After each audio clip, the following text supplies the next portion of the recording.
அனைவருக்கும் வணக்கம். இப்படி ஒரு மல்லிகை செடி நம்ம வீட்டில் இருந்தால் எல்லோருக்குமே பிடிக்கும் தானே. இவ்வளவு மொட்டுகளோடு இந்த மல்லிகை செடி நான் வளர்க்குறது எங்கள் மாடி தோட்டத்தில் தான். இந்த செடி மாடியில் வச்சு 2 வருஷம் ஆயிடுச்சு. போன வருஷம் 1 முழம் அளவுக்கு பூத்துச்சு. இந்த வருஷம் 2 முழம் அளவுக்கே பூக்கள் பூக்க ஆரம்பிச்சிருச்சு. பொதுவாக தரையில் மல்லி செடியை வளர்த்தா தான் நிறைய பூக்கள் பூக்கும் அப்படின்னு நினைக்கிறோம். இடம் இருந்தால் தாராளமாக தரையில் வளர்த்துக்கலாம். தரையில் மல்லிச்செடியை வளர்க்கும்போது ஒன்று மட்டும் கவனத்தில் வச்சுக்கணும், அந்த இடத்துல நல்ல வெயில் படணும். மல்லிச்செடிக்கு தேவையான முக்கியமான சத்து நாம் கொடுக்கக்கூடிய உரத்தை விட வெயில் தான்.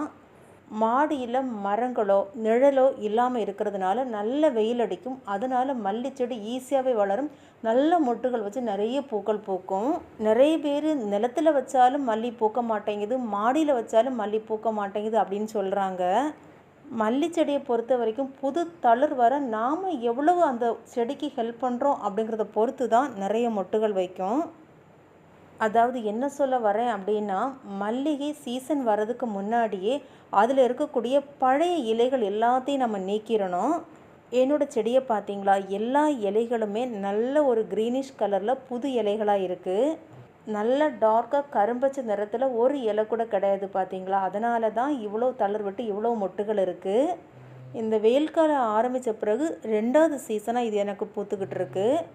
ஃபஸ்ட்டு February மாதம் எல்லா இலைகளையும் உருவி விட்டேன். நல்ல தளர் மொட்டுகள் ஒரு 5 நாள் நல்லாவே பூ பறிச்சாச்சு.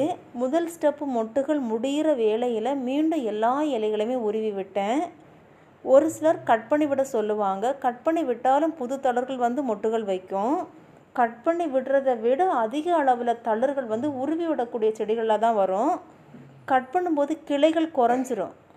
அதே நேரம் பழைய இலைகளை உருவி விடும்போது ஏற்கனவே நிறைய கிளைகள் இருக்குது. அதே கிளைகளில் இன்னும் நிறைய தளர்கள் இன்னும் நிறைய கிளைகள் வரும். அதனால் மொட்டுகளும் பூக்களும் நமக்கு நிறைய கிடைக்கும். இன்றைக்கி மட்டும் பார்த்திங்கன்னா 2 முழத்துக்கும் அதிகமாகவே பூ எடுத்திருக்கேன் இந்த ஒரே செடியிலிருந்து. மல்லிகை பூக்க மாட்டேங்குது, மல்லிகை வளர மாட்டேங்குது அப்படின்னு நினைக்கிறவங்க எல்லாரும் இந்த மாதிரி ட்ரை பண்ணி பாருங்கள். கண்டிப்பாக உங்கள் வீட்லேயும் மல்லிகை பூத்து குலுங்கும். நன்றி, வணக்கம். சாரி, ஒரு முக்கியமான விஷயம் சொல்ல மறந்துட்டேன். இந்த மொட்டுகள் குறையும் போது மீண்டும் இந்த இலைகள் எல்லாத்தையும் நம்ம உருவி விட்டோம்னா மீண்டும் தளர்கள் நிறைய மொட்டுகளோட மீண்டும் நமக்கு பூக்கள் பூக்கும்.